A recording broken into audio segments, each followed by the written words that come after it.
Hi, folks. Welcome to Introduction to Psychology, Chapter 7, Memory. Okay, so I think memory is really important if we're trying to understand human psychology. Not so much the mechanics of it, but we will get into that as best we understand them, but more the role that memory plays in shaping who we are and sort of the mechanisms that the mechanisms by which memory works, or the sort of peculiarities of memory. So what am I talking about? What is this? So first off, I'll just say memory in some ways is analogous to perception, right? So we've talked about sensation and perception, and understanding perception is really key to understanding human psychology, right? So we've got sensation, which is the information coming into our brains through our senses. And then perception is what we perceive, what our brains make out of that, the sort of unified picture of reality that our brains present to us. Of course, we are our brains, but unified picture of reality that we experience. Let's say it that way. So it is not objective. Two people can be in the same situation. They can perceive very different things, past traumas based on certain concepts that we have, right? A trained geologist might go through a walk in the woods and perceive certain things that someone who's not a geologist will not perceive, like, what types of rocks and how these rocks were formed and how old these mountains might be and things like that. Similarly, a person who's gone through severe trauma is going to walk through a situation and perceive things very differently. So everyone has a unique perception of the world, a particular shade of glasses, right? So we all see the world through, rose-colored glasses, so to speak, but each one of us has a unique shade of rose that is particularly our own and that influences our perception of the world. So just like we need to be aware if we're trying to understand how our own brains work and how other people's brains work, we need to be aware that perception is not reality. We also need to be aware that memory is not reality. So part of the reason that perception and memory work this way is simply because of the fact that our brains are sort of constantly being flooded with information, and we cannot take all that information in. We cannot store all that information. See, when your phone gets filled up, it can get backed up on a cloud, right? And you can just pay a few dollars extra and you can back up all those old pictures. There's no backup for our brain, at least not yet. So our brain really can't, so people tend to think of our brains, especially since the computer age, as these kind of like hard drives that store information. The problem with that view, the hard drive view of our brain, is that it can't be true, because we do not have enough memory storage capacity in our brain to remember everything verbatim. So what our brains do, essentially, memories are more like hallucinations, right? They're sort of a reconstruction. We don't make a memory of something and kind of like, it's not like a document that we put on a shelf and we pull it back out. It's exactly the same. No, a memory is a sort of loose idea of something that happened in a particular way. And then when we pull it back out to look at it, our mood at the time and the circumstances of our life at the time, lots of different things are going to affect how that memory works.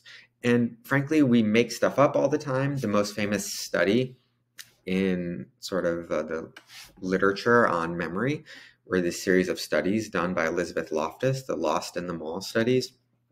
And these studies, what happened essentially is she brought participants in. Going to the mall was a common thing that teenagers did and kids did, and adults as well, of course. The mall was a sort of central place of American cultural life in the 70s and 80s and 90s even. Okay, so she convinced people, she brought college students in and said, oh, I talked to your mom and she told me about this time you got lost in the mall.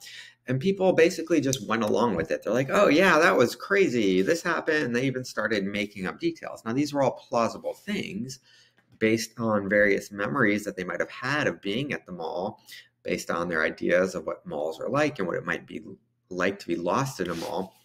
There's a famous sort of set of case studies, I guess, in the 90s where people had been convinced by a psychologist that they were abducted by a satanic cult. In reality, none of that ever happened, but they had sort of, these details had been kind of been coaxed out of them, and they just started making stuff up. Okay, so there's the Elizabeth Loftus study, which is a great study. There's another study that's probably my favorite study when it comes to memory. Not as famous, but I think it tells us something similar as the mall story, but also something a little more applicable to our daily lives. So it's a little more complicated, so you gotta pay attention. So in this study, they brought participants in, and what they did is they had them, participants who had just started dating a new partner. So they had them really just state how much they liked this new person they were dating. They were just starting to date. Okay, and that was part one of the study. They send them out of the lab, contact them a year later, say, would you like to come back for part two of our study? Okay, so they come back in, and this time they ask them two questions. How much do you like your partner? So that's the same question they asked them before, but then they asked them a memory question. How much did you like your partner when you first started dating them? So they're being asked to recall their memory about a particular topic, how much they like their partner. So a very curious thing happened, and essentially and this is a really great study design, in my opinion. So essentially what they want to know, they're looking for a correlation. So they're gonna get a number. They've got three sets of numbers: how much they like their partner 1 year ago, how much they remember liking their partner a year ago, and how much they currently like their partner. So that what they want to know is, was the memory number going to be more strongly correlated with the fact, what actually happened, what they said a year ago, or is it going to be more strongly correlated with their current feelings? And it turns out, if you know much about human psychology, not surprisingly, their memory of how much they liked the person was much more strongly correlated with their current feelings about their partner rather than the truth, the way things actually were, right? So if they were feeling really good about the relationship, they remembered that they really liked the partner when they first started dating, regardless of maybe they didn't actually like that person very much or they were unsure. And if they didn't like their partner, even if they were madly in love, they said that their memory was not liking them that much. So, and if you think about it, it's really fairly adaptive. It's like evolutionarily, survival-wise, like that's very adaptive. It doesn't matter what the truth was a year ago very much. What matters is how I should feel about this person now, right? And having a memory that reinforces my current feeling can be helpful in a lot of situations. In some situations, not super helpful, but in some situations, it is going to be pretty helpful. Okay, so that's kind of introduction to memory. We'll get into some other stuff, sort of how memory works at a more basic level, but okay. We will skip some of those. We'll come back to them because they take a long time to read. We don't need to do that. Okay, Ebbinghaus's Pioneer Studies of Memory. Memory, basic definition, is the retention of information. Ebbinghaus observed his own capacity for memorizing lists of nonsense syllables and memorized how much longer it took to memorize a longer list. So repetitions required for learning, number of syllables, and essentially once you're getting past this about 6 to 7 mark, you start to get a pretty dramatic increase in repetitions, right? So that gives us our kind of first principle of memory. It's 5 plus or minus 4 or something like that, a number of items that we can recall easily, or 7 plus or minus 2. We'll get to that shortly. Okay, methods for testing memory. So in terms of explicit memories, and we'll talk about some different kinds of memories, but explicit memories are memories of things like facts, like Columbus is the capital of Ohio, or Athens. Ohio University is in Athens, Ohio, and Ohio State University is in Columbus, stuff like that. Okay, types of direct memory. Someone who states an answer and considers it a product of memory. So that's an explicit memory. Implicit memory is like learning how to ride a bike. It's more something that we just know how to do in our bodies without you can't recall it specifically. You can't explain it necessarily. Explicit memories can go into the semantic which is like kind of facts, versus the episodic, which is episodes from our life, but we'll get to that. Free recall, to produce a response as you do on an essay or short answer. Cued recall improves accuracy, receive hints about the material. So this would be like open response question on a quiz or short answer test versus a multiple choice. Recognition, someone chooses the correct item from several options. Savings, so I guess technically that would be more like the multiple choice. This is a little different where you're just getting a hint. Savings compares the speed of original learning to the speed of relearning. Okay, implicit memory. These are indirect memories. Experience influences what you say or do, even though you might not be aware of the influence. So these are kind of subconscious influences on our memories, right? And this is why priming works, right? So priming is when you show somebody an image or a word and affects a person's behavior. You can flash the word popcorn on the movie theater screen for 100 milliseconds. No one will notice that that happened, but some people, sure enough, will get up to go buy some popcorn because they'll think to themselves, I think popcorn sounds pretty good right now. And they'll think that that was this idea that just came to them, but in fact, they were being manipulated. Okay. Methods of testing memories. So here we have a distinction between procedural and declarative memories. Procedural memories, memories of how to do something. Declarative memories are memories we can readily state in words. Procedural memories are habits of learning developed gradually, good for something that is usually true or true only under certain circumstances. So procedural memories are just, our brain, whether it's playing a video game, whether it's riding a bike, learning a new sport, learning how to throw a baseball or a basketball, shoot a basketball, whatever it is, these things will develop slowly. It takes practice, but every time we try it, our brain is sort of processing information and building that kind of quote unquote muscle memory. Okay, declarative memories are very different. They're formed in different brain areas than procedural memories.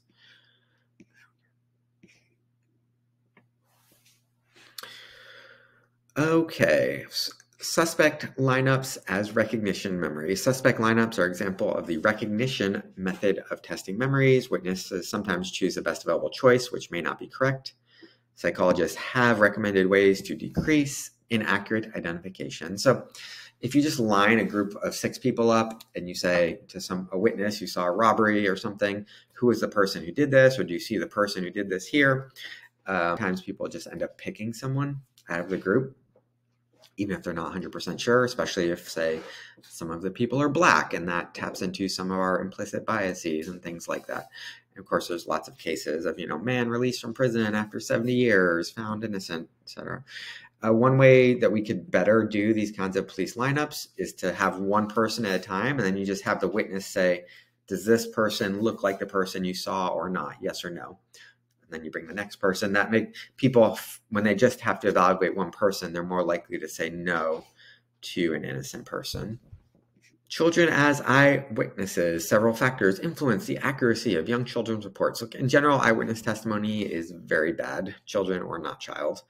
And so I'm not sure why they're specifically focused on children here, because all these principles apply to adults as well. Interview soon after the incident, ask open-ended questions. Rather than saying, was the person Black, you can say, did you see a skin color on the person? Emphasize, I don't know, is an acceptable answer. Make that clear. Be cautious about repeating questions. If you ask the same question multiple times, people might think, well, this person wants me to say this, so I'll say that. Try and minimize the influence of others. Beware of physical representations. Make sure a child understands the question. So these are all principles that are valuable in any kind of eyewitness situation. Okay, so let's get to what information is processed. So this is our model of how information is processed. Now, of course, these are sort of abstract boxes. Some of this we can fill in with certain parts of the brain. It's not as simple as, because parts of the brain do multiple things. Okay, human memory compared to a computer. Information enters the system and is processed, coded, and stored. So that's where there is a very strong similarity. Now, we can't do the recall in the way a computer can, but we do process information, we do storage. Storage can be permanent or temporary.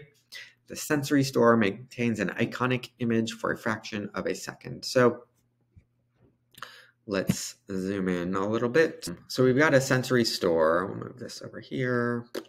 So sensory information comes in. So this is the beginning. We hear something, we see something, we smell something.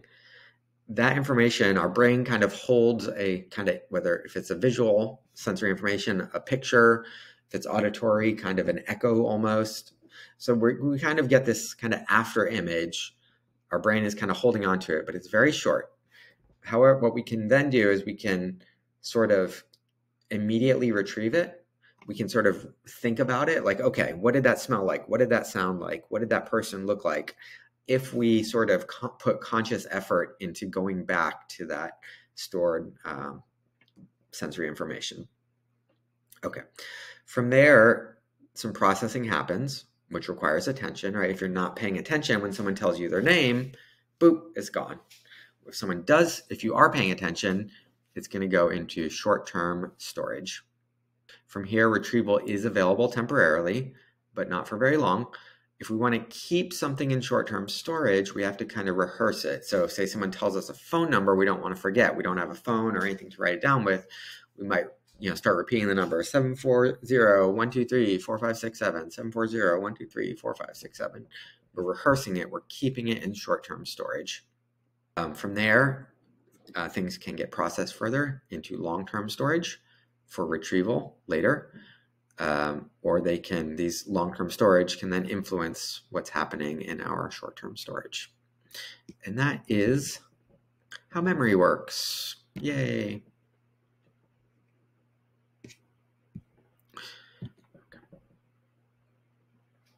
Short-term memory, temporary storage of recent events, whereas long-term memory is a relatively permanent storage of events. Two types of long-term memory: semantic memory, which is memory of principles and facts, basically things you can memorize on a postcard, on those little cards people used to memorize things with. Been too long of a day. My memory. See, that's what happens when you get old. Can't even remember what they're called. Flashcards. Okay, episodic memory. Memory for specific events in your life or episodes. Source amnesia, forgetting when, where, or how you learned something. Okay, so here is a little looking at the capacity of short-term and long-term memory. Short-term memory has a capacity of only a few items. So this is short-term memory doesn't mean you remember something for like days or weeks. Short-term memory means a few seconds or even less. We can improve our short-term memory by chunking things. So say you're trying to remember a phone number, the first 3 digits maybe are 740, the local area code here. If somebody tells me their phone number and they say 740, I can kind of chunk that into Athens area code. I don't really need to focus on that. I can kind of focus on other stuff. There's a trade-off between the number of items stored and the precision of storage. Long-term memory has a larger capacity than short-term memory.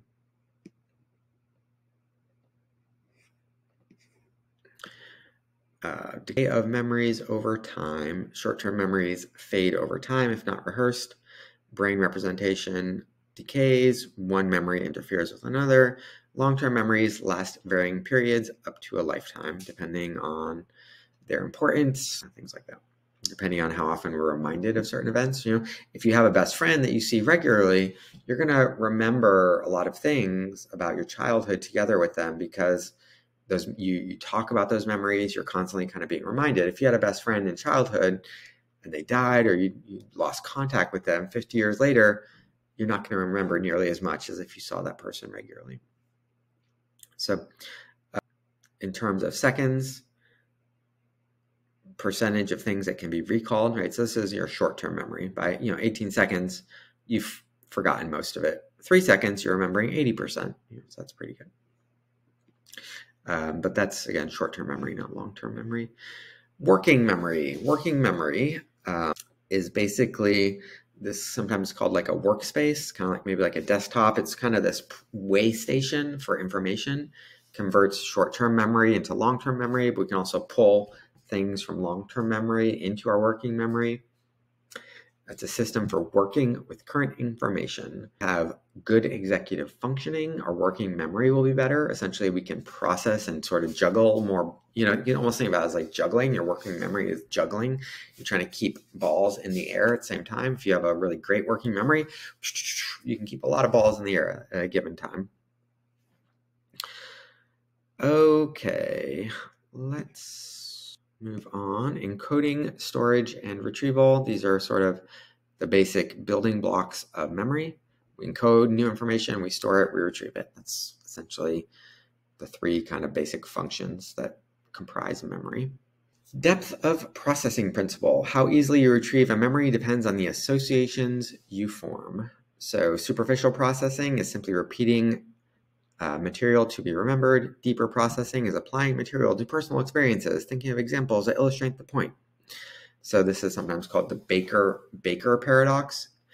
If someone just says, hey, my name is Baker, like John Baker or whatever, that's harder to remember than if someone says, I am a baker. I bake bread for a living. Because when you hear that information, if someone says I'm a baker, immediately maybe you start smelling freshly baked bread. You're thinking of an apron and a hat, and there's all this other stuff connected to it. So that information is going to be processed more deeply. Strongly recommend you watch the videos, especially the video on the memory TED Talk. The guy who competed in the Memory World Championships, Forrest Saffron, strongly recommend that video. Okay, encoding specificity.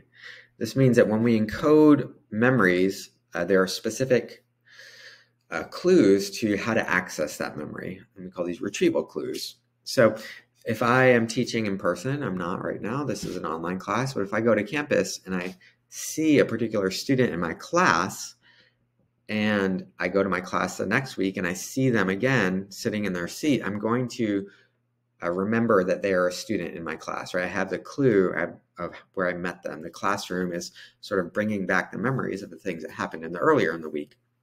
If I happen to just be walking on campus randomly, I'm less likely to remember them. And if I happen to see them in Athens, just at a random bar or something, then I'm going to be even less likely to remember them because my brain, and sometimes you're like, oh, this person looks familiar, but I don't know where from, right? It's because our brain has encoded them as a Hawking College student or whatever it might be. And the brain is having trouble accessing that memory because you almost need like a road to get you to the memory, right? So certain things are going to be like a slide that just take you right down to that memory.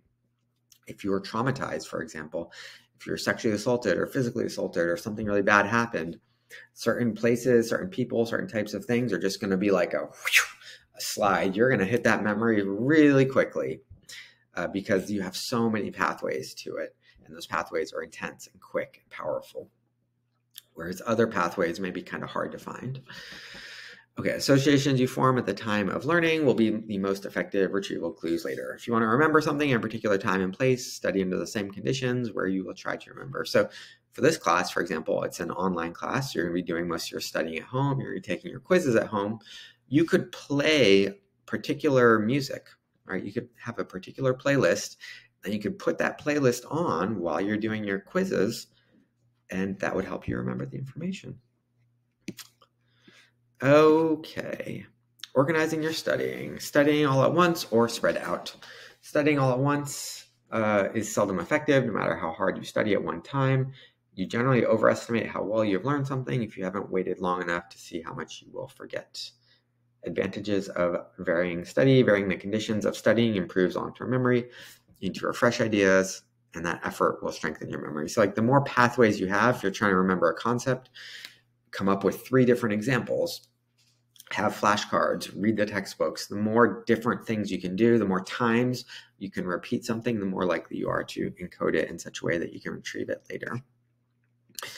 Taking notes during class in an organized fashion focuses attention at the time and provides material for review later. So studies have shown that people actually remember the material better when they take notes with pen and paper than they do typing on a computer. Because when you type on a computer, and this goes to that depth of processing, when you type on most people can type faster than they can write by hand.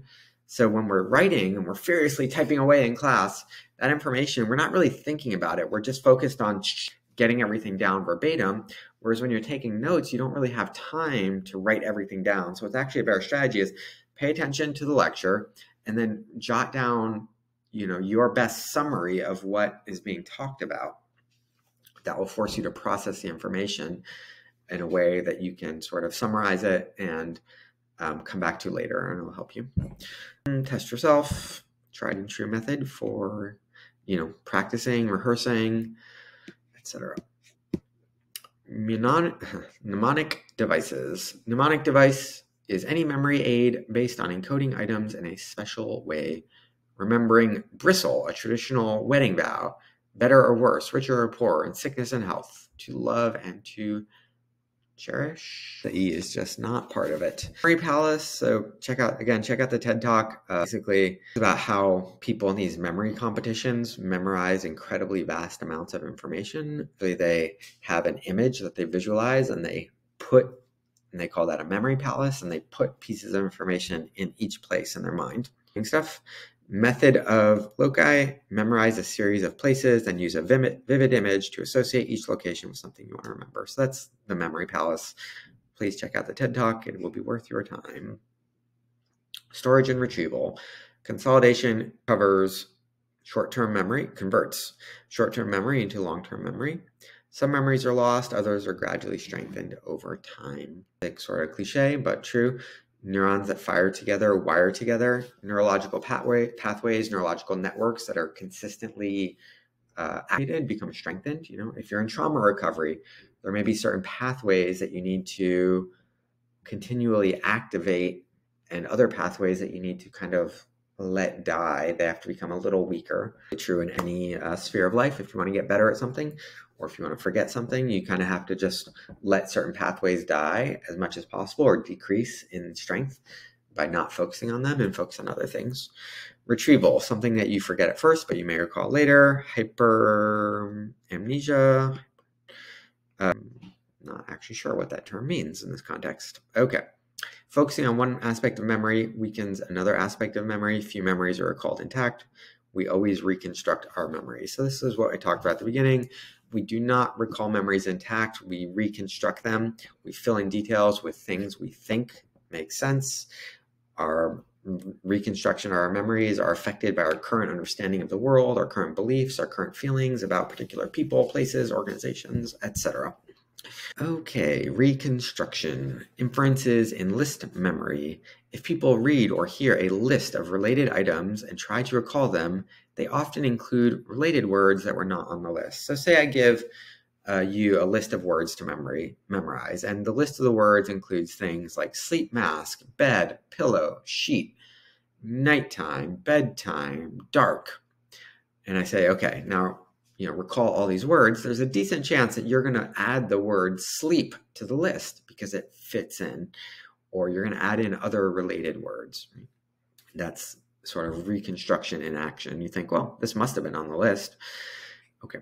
Reconstructing stories. If you're tested immediately, you remember the unusual and distinctive events best.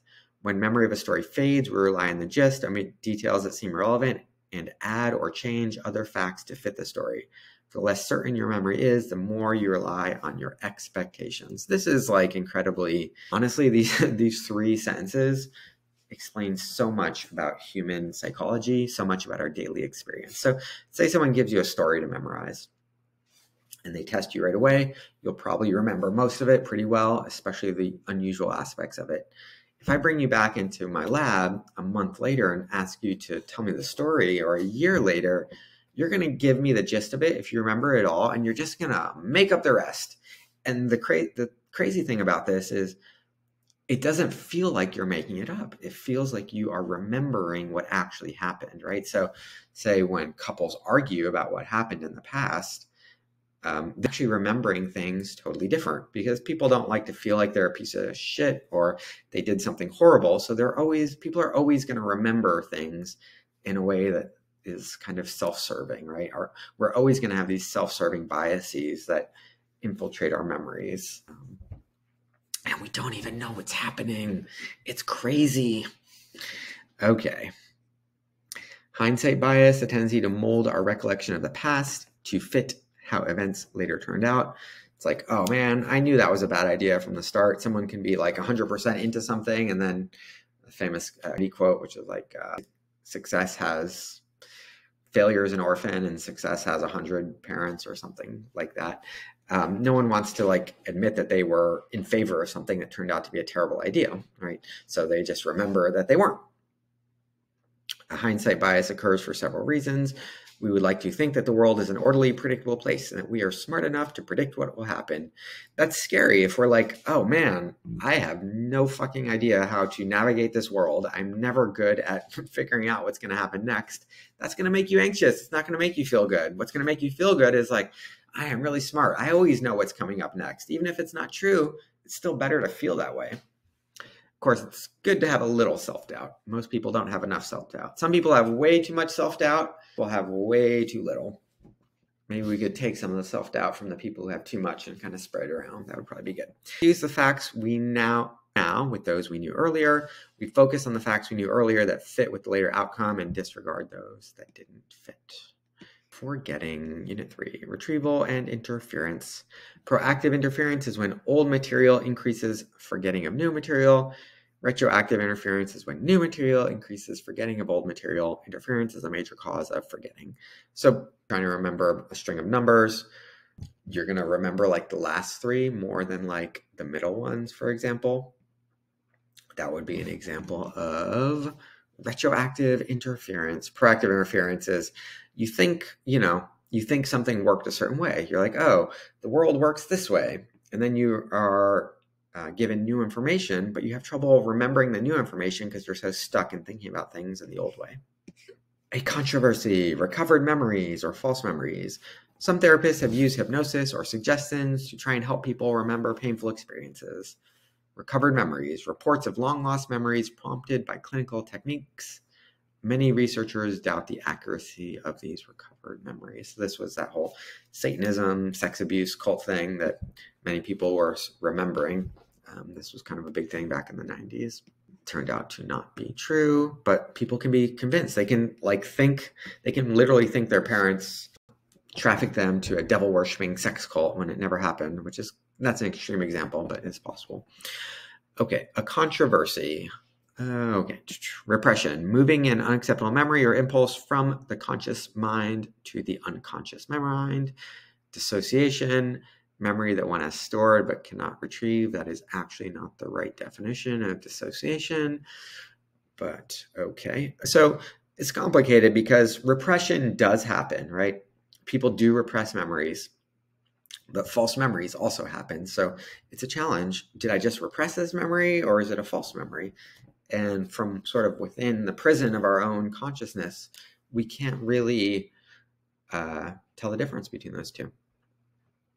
A dissociation, typically is a term from clinical psychology. And when we're going through a very painful experience, it's sort of like a kind of out-of-body experience. We're sort of separated from our feelings, especially separated from the way things feel in our body. So survivors of sexual assault may experience dissociation, for example. When they're experiencing this really horrible traumatic thing, they may just sort of leave their conscious mind in a way. They're just kind of not present. And someone who's had complex trauma over many years, they may find themselves sort of stuck in a state of dissociation. That's typically what that word is associated with. False memory, an inaccurate report someone believes to be a memory. Okay, amnesia after damage to the hippocampus. So hippocampus is an important part of the brain involved in memory, processing memories, storing memories, things like that. Amnesia is defined as a loss of memory, and there are two types of amnesia. Anterograde amnesia is the inability to store new long-term memories. So retrograde amnesia is the loss of memory for events that occurred before the brain damage. So you could get hit on the head and it could cause a problem such that you don't remember anything that happened before that. Or you could get hit on the head and it could cause a problem such that you remember things that happened before, but you can't form new memories. And you do see, not exactly amnesia, but you see a version of this with a lot of older people. Their memories are pretty good for events that happened 50 years ago, but they might not really be able to form new memories very well. They might not remember the names of their grandchildren. They, remember their children's childhood very well. Damage to the hippocampus results in difficulty storing new long-term declarative memories, especially episodic memories. Can form normal short-term procedural and implicit memories. Hippocampus serves to bind together all the details and context of an event. In the absence of a healthy hippocampus or after the information The hippocampus weakens. One is left with only a gist of the event. Amnesia after damage to the prefrontal cortex. So this can be often caused by a stroke or a head trauma. Korsakoff syndrome is caused by prolonged deficiency in vitamin B1, usually as a result of chronic alcoholism. Confabulations, attempts by amnesiac patients to fill in gaps in their memory. Questions about today are described using something from their past. Another form of memory impairment is there's various versions of cognitive decline. Some of it is just sort of normal age-related cognitive decline, but there's also Alzheimer's disease and Parkinson's, which degrade the various brain structures and will gradually memory challenging and impossible eventually. So Alzheimer's disease, a condition occurring mostly in old age, characterized by increasingly severe memory loss, confusion, depression, disordered thinking, and impaired attention. It doesn't just affect memory, it's sort of system-wide in the brain. And that's why ultimately you'll probably die because your brain controls everything in your body. People with Alzheimer's disease have a variety of memory problems. Procedural memory is more intact than explicit declarative memory. So people, learning to walk, for example, is the last thing to go. And you will see a lot of Alzheimer's patients who don't know anything about kind of what's happening around them, but they might remember music. Music somehow seems to be stored in a way that is like the last thing to go for people with Alzheimer's. So yeah, you don't want to get Alzheimer's disease. Take care of your health, eat healthy, exercise, etc. Early childhood amnesia, early childhood or infantile amnesia is a scarcity of early episodic memories. Rapid formation of new hippocampal neurons early in life promotes rapid learning and rapid forgetting. So let's see what this chart is exactly. Age in months of all the earliest memories when first interviewed.